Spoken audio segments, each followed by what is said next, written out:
നീ പുതുവർഷത്തിൽ നമ്മുടെ മനസ്സിലേക്ക് ഈ ചിന്ത കടന്നു വരണം.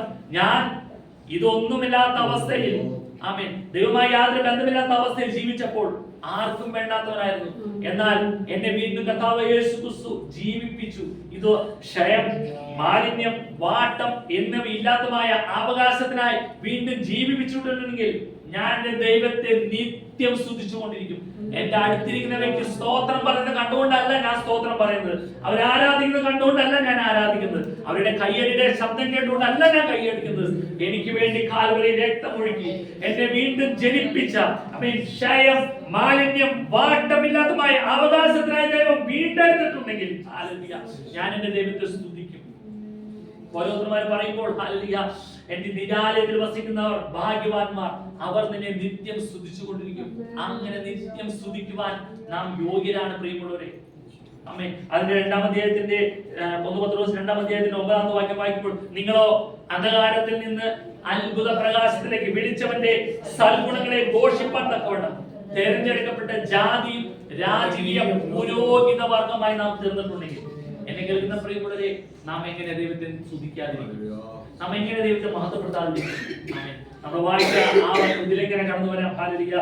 സങ്കീർത്തന പുസ്തകം 84-ാം അധ്യായം അതിന്റെ 4-ാമത്തെ വാക്യം, നിന്റെ ആലയത്തിൽ വസിക്കുന്നവർ ഭാഗ്യവാന്മാർ, അവർ നിന്നെ നിത്യം സ്തുതിച്ചുകൊണ്ടിരിക്കും. ആമേൻ. അവർ നിത്യം സ്തുതിച്ചുകൊണ്ടിരിക്കുന്ന ദൈവമക്കള് ഒരിക്കലും ഇനി എന്ത് ചെയ്യാൻ പാടില്ല?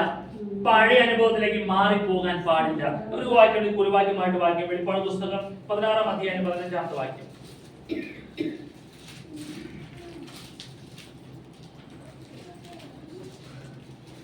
ഞാൻ കള്ളനെ പോലെ വരും, തന്റെ ലജ്ജ കാണുമാറ് നഗ്നനായി നടക്കാതിരിപ്പാൻ തന്റെ ഉടുപ്പ് സൂക്ഷിച്ചും ജാഗരിച്ചും കൊള്ളുന്നവൻ ഭാഗ്യവാൻ. ഓക്കേ, ഈ കള്ളനെ പോലെ വരുന്നു പറഞ്ഞ ആണെന്നറിയോ? നമുക്ക് വേണ്ടി നമുക്ക് വേണ്ടി രക്തം വില കൊടുത്ത് വാങ്ങിയ കർത്താവ് യേശു ക്രിസ്തു കള്ളനെ പോലെ വരുന്നൊരു സമയമുണ്ട്. അന്ന് നമ്മുടെ ഉടുപ്പ്,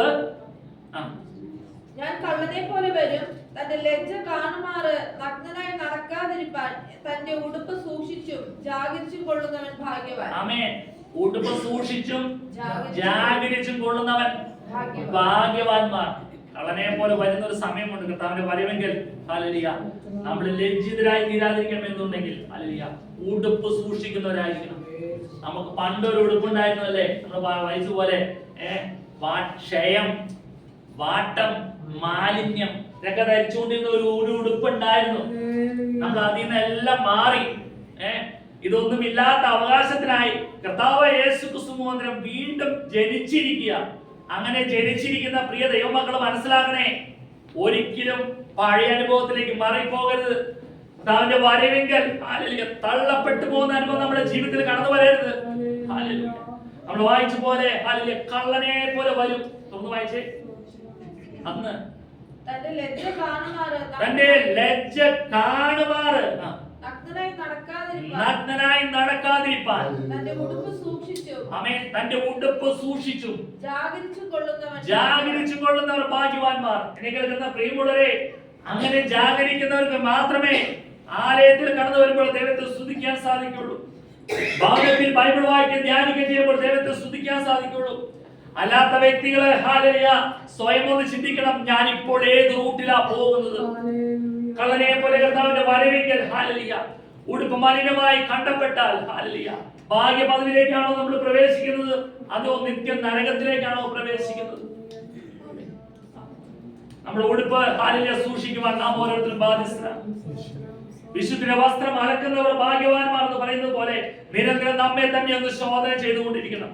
നമ്മുടെ സംസാരത്തിൽ, നമ്മുടെ പ്രവൃത്തിയിൽ, നമ്മുടെ ചിന്തയിൽ, കൊടുക്കലിൽ, വാങ്ങലിൽ വന്നു പോകുന്ന സകല കുറവുകളും കർത്താവേ നീ എന്നോട് ക്ഷമിക്കണമേ എന്ന് പറഞ്ഞ് നേരപ്രാപിക്കുന്ന അനുഭവത്തിലായിരിക്കും. ഓരോരുത്തന്മാര് പറയുന്ന പോലെ തന്നെ നമുക്ക് ചേർന്ന് പറയാൻ സാധിക്കും. അങ്ങനെയാണെങ്കിൽ നിന്റെ ആലയത്തിൽ വസിക്കുന്നവർ ഭാഗ്യവാന്മാർ, അവർ നിന്നെ നിത്യം സ്തുതിച്ചുകൊണ്ടിരിക്കും. അപ്രകാരം സ്തുതിക്കുവാൻ വേണ്ടി കർത്താവായ യേശു ക്രിസ്തു എനിക്കും നിങ്ങൾക്ക് വേണ്ടി കാൽവരിയിൽ രക്തം വില കൊടുത്ത് വാങ്ങിയെങ്കിൽ നാം ഹല്ലേലൂയ ഉടുപ്പ് മലിനമാകാതെ സൂക്ഷിക്കുന്നവരായിരിക്കണം. കള്ളനെ പോലെ വരുന്ന ഒരു സമയമുണ്ട്. അന്ന് ഹല്ലേലൂയ നാം ലജ്ജിതരായി തീരാതിരിക്കേണ്ടതിന് നമ്മൾ ഉടുപ്പ് സൂക്ഷിച്ചും ജാഗരിച്ചുമുള്ളവർ. ഉടുപ്പ് സൂക്ഷിച്ചും ജാഗരിച്ചു കൊള്ളുന്നവൻ ഭാഗ്യവാൻ. ഓക്കെ, ഉടുപ്പ് സൂക്ഷിക്കുകയും വേണം. അത് ജാഗരിക്കുക എന്ന് പറഞ്ഞാൽ എന്താ? ജാഗരിക്കുക. ജാഗരിക്കുക എന്നോട് ഒരു പവറിൽ പറഞ്ഞേ. ജാഗരിക്കുക എന്ന് പറഞ്ഞാൽ എപ്പോഴും ജാഗരിക്കുക, എപ്പോഴും ഓർത്തുകൊണ്ടിരിക്കുക, എപ്പോഴും അതിനുവേണ്ടി കരുതിക്കൊണ്ടിരിക്കുക. ഇത് മലിനപ്പെടാതിരിക്കാൻ വേണ്ടി. അങ്ങനെ നമുക്ക് സാധിച്ചാൽ, എന്നെ കേൾക്കുന്ന പ്രിയമുള്ളവരെ, ദാവീദിന് കൂടെ ചേർന്ന് നമുക്ക് പറയാൻ സാധിക്കില്ലേ?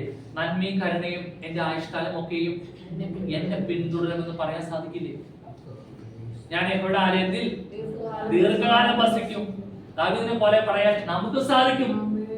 നോക്കിയേ, ഈ ഉടുപ്പ് മലിനമാകാതെ അത് സൂക്ഷിച്ചും ജാഗരിച്ചും ഓരോ ചൂട് വയ്ക്കുമ്പോഴും ഓരോ സംസാരം വരുമ്പോഴും നമ്മുടെ ഉള്ളിൽ ആമേൻ, ദൈവമേ എന്റെ ഉടുപ്പ്, എന്റെ വിശുദ്ധ വസ്ത്രം അത് മലിനപ്പെട്ടാൽ കർത്താവിന്റെ വരവെങ്കിൽ ഞാൻ തള്ളപ്പെട്ടു പോകും. ഞാൻ ഭാഗ്യപദവിയിലേക്ക് പ്രവേശിക്കണമെന്നുണ്ടെങ്കിൽ, കർത്താവിന്റെ സന്നിധിയിൽ എടുക്കപ്പെടണമെന്നുണ്ടെങ്കിൽ ഞാൻ ഇതിനെ സൂക്ഷിക്കാൻ ഞാൻ ബാധ്യസ്ഥന. അത് ഏതവസ്ഥയിൽ ദൈവം വിടുവിച്ചത്? ക്ഷയം, വാട്ടം, മാലിന്യം. മാലിന്യം എന്നൊക്കെ പറയുമ്പോ തന്നെ നമുക്ക് എന്തോ പോലെ തോന്നുന്നല്ലേ? മാലിന്യം എന്ന് പറയുമ്പോ മാലിന്യം എറണാകുളത്തൊക്കെ പോകുമ്പോ മാലിന്യത്തിന്റെ ഒരു കനാല വരെയുണ്ട്. ഒരു സമയത്ത് അതിൽ കറുത്ത വെള്ളം ഒഴുകിക്കൊണ്ടിരിക്കുമ്പോൾ ചില സമയത്ത് ചുമന്ന വെള്ളം ഒഴുകും. ഈ ചുമന്ന വെള്ളം ഒഴുകണ എന്താന്ന് ചോദിച്ചപ്പോഴാണ് പറയണത്, അത് ഈ പശുവിനെ കറങ്ങണേന്റെ ബ്ലഡ് ഒഴുകി പോണേണ്. ആലോചിച്ച് നോക്കി മാലിന്യം. അപ്പൊ അവിടെ ചെന്ന് ഇരിക്കുമ്പോ ഒരു സ്മെല്ല്, ബുദ്ധിമുട്ടൊക്കെ. അതുകൊണ്ട് കൊച്ചി എന്ന് പറയുമ്പോ തന്നെ ആളുകളുടെ ഉള്ളിലേക്ക് മാലിന്യത്തിന്റെ ചിന്ത കിടന്നത്. ആലോചിച്ച് നോക്ക്. ഈ മാലിന്യം, ഇത് ഇങ്ങനെയുള്ള മാലിന്യം നിങ്ങൾക്കൊരു മനസ്സിലാകാൻ വേണ്ടി മാത്രം ഞാൻ പറഞ്ഞ. അങ്ങനെയൊക്കെ ആയിരുന്നു എന്നെ കേൾക്കുന്ന പ്രിയമുള്ള. നമ്മളെ കാണുമ്പോൾ മറ്റുള്ളവർക്ക് ദേഷ്യവും വെറുപ്പും അസൂയൊക്കെ തോന്നും.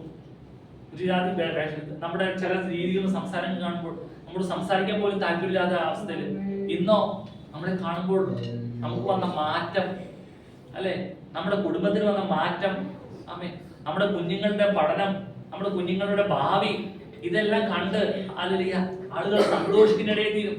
ഇങ്ങനെയൊക്കെ നാം ആയി തീർന്നിട്ട് നന്ദിയില്ലാത്ത അനുഭവത്തിന് തിരികെ പോകല്ലേ. അതെല്ലാം സൂക്ഷിക്കണം. പിന്നെ ജാഗ്രത നഷ്ടപ്പെട്ടു പോകാതെ ജാഗരിക്കണം. അത് തലമുറയോളം ദൈവം അനുഗ്രഹിക്കും. നമ്മുടെ ഇപ്പൊ നമ്മൾ സൂക്ഷിച്ചാലുണ്ടല്ലോ, ഈ ദൈവം ഒരുക്കി തന്ന ഈ ശ്രേഷ്ഠത നഷ്ടപ്പെടുത്തി കളയാതെ സൂക്ഷിച്ച നമ്മുടെ തലമുറകൾക്ക് അത് ഗുണവും. അപ്പന്റെ അനുഗ്രഹം മക്കളുടെ അവകാശമാണെങ്കിൽ നാം മുഖാന്തരമല്ലേ നമ്മുടെ മക്കൾ അനുഗ്രഹിക്കപ്പെടുന്നത്. നമ്മൾ തോന്നിയ പോലെ ജീവിച്ചാൽ നമ്മുടെ മക്കൾ അങ്ങനെ ജീവിക്കും. അതിന് കഷ്ടപ്പാട്ടല്ലേ ജീവിക്കുള്ളൂ. നമ്മുടെ മക്കൾക്ക് നമ്മളൊരു മാതൃകയുള്ളവരായിരിക്കണം. നാം ദൈവത്തിൽ കൂടുതൽ ആശ്രയിച്ച് കൂടുതൽ ദൈവത്തിൽ ചേർന്ന് നടക്കുമ്പോൾ ഇതുപോലെ സൂക്ഷിച്ചും ജാഗരിച്ചും പഴയതിലേക്കൊന്നും വീണു പോകാതെ, പഴയ സ്വഭാവം ഒന്നും വിട്ടുപോകാതെ ഇത് സൂക്ഷിച്ച് മുന്നോട്ട് കടന്നു പോകുമ്പോൾ നമ്മുടെ കുടുംബം അനുഗ്രഹിക്കപ്പെടുകയാണ്. കർത്താവിന് വരവെങ്കിൽ കർത്താവ് യേശുക്രിസ്തുവിനെ കൈക്കൊണ്ട് അവന്റെ നാമത്തിൽ വിശ്വസിക്കുന്ന ഏവർക്കും ദൈവമക്കളായി തീരുവാൻ സാധിക്കുമെന്ന് പറയുന്ന പോലെ ദൈവം വസിക്കുന്ന ഇടത്തേക്ക് പ്രവേശിക്കുവാൻ നാം യോഗ്യരായി തീരുക. അതും നമ്മുടെ ചില ശ്രേഷ്ഠത കൊണ്ടല്ലേ. കർത്താവിന്റെ മുന്നിൽ നാം ആയി തീർന്നപ്പോൾ പഴയ സ്വഭാവം എല്ലാം മാറ്റിവെച്ചു. കർത്താവ് വീണ്ടും ജീവിപ്പിച്ച ആ അനുഭവത്തിൽ ക്രിസ്തു എങ്ങനെയാണോ അതേപോലെ വിശുദ്ധനായി നാം മുന്നോട്ട് ജീവിക്കാൻ തയ്യാറെടുക്കുമ്പോൾ പരിശുദ്ധാത്മാവ് നമ്മൾ കൂടി നമ്മെ ബലപ്പെടുത്തുകയും ചെയ്യും. ഇത് സൂക്ഷിച്ചും ജാഗരിച്ചും പോകുമ്പോൾ കുടുംബത്തിൽ തലമുറകളും അനുഗ്രഹിക്കപ്പെടും.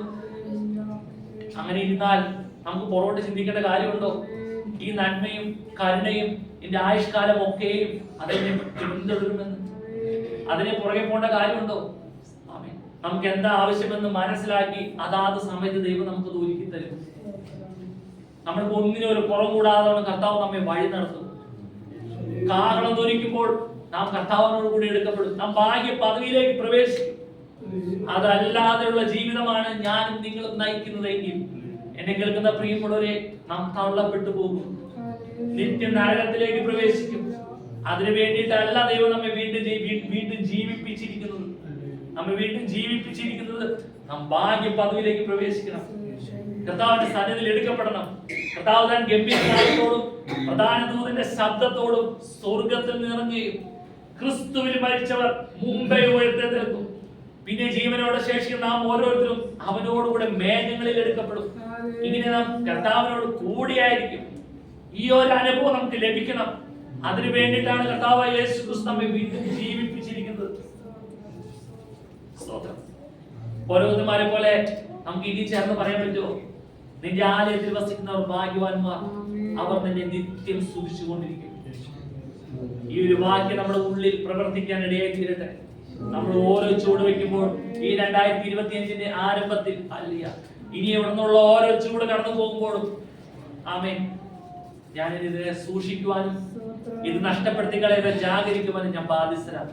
എന്നെ കേൾക്കുന്ന പ്രിയമുള്ളവരെ, ഇത്രയും നാളും ജീവിച്ച് 2024 അവസാനം വരെ ജീവിച്ചത് എല്ലാം അങ്ങ് മാറ്റിവെക്കാം. തെറ്റുപറ്റി പോയതും കുറവ് വന്നു പോയതും എല്ലാം മാറ്റിവെക്കാം. ഇനി ഇവിടെ നിന്ന് അങ്ങോട്ട് ഒരു വിശുദ്ധിയുടെ അനുഭവത്തിൽ നമുക്ക് ജീവിക്കാൻ ഒരു തീരുമാനമെടുക്കാം. എന്നെ വീണ്ടും ജീവിപ്പിച്ചിരിക്കുക. ക്ഷയം, വാട്ടം, മാലിന്യമില്ലാത്ത അവകാശത്തിനായി വീണ്ടും ജീവിപ്പിച്ചിരിക്കുക. അതിലേക്ക് നമുക്ക് ഉറച്ചു നിൽക്കാം. ഇനി എന്റെ മനസ്സിലേക്ക് പിശാചി ചിന്തകൾ കൊണ്ടുവരുമ്പോൾ അതിനല്ല ഞാൻ കീഴടക്കേണ്ടത്. നമ്മളൊരു തീരുമാനമെടുത്തിട്ട് ദൈവത്തിന് പറഞ്ഞാൽ വായിക്കുകയും ധ്യാനിക്കുകയും ചെയ്യും. അതെനിക്ക് ഏറ്റവും പ്രിയമാണ്. നിന്റെ പ്രമാണങ്ങൾ എനിക്ക് ഏറ്റവും പ്രിയമാണ്. ആമേൻ. ആ പ്രമാണം വായിക്കുകയും ധ്യാനിക്കുകയും ചെയ്യാം. സ്തോത്രം. വേറെ എന്തെങ്കിലും ചിന്തകൾ കടന്നു വരുമ്പോൾ അല്ലിയ അതിനോട് പോരാടാം. അത് പോരാടേണ്ടത് പ്രാർത്ഥനയിൽ പോരാടാം. ആ നേരത്തൊന്ന് പ്രാർത്ഥിക്കാൻ ഒരു തീരുമാനമെടുക്കാം. ആമേൻ.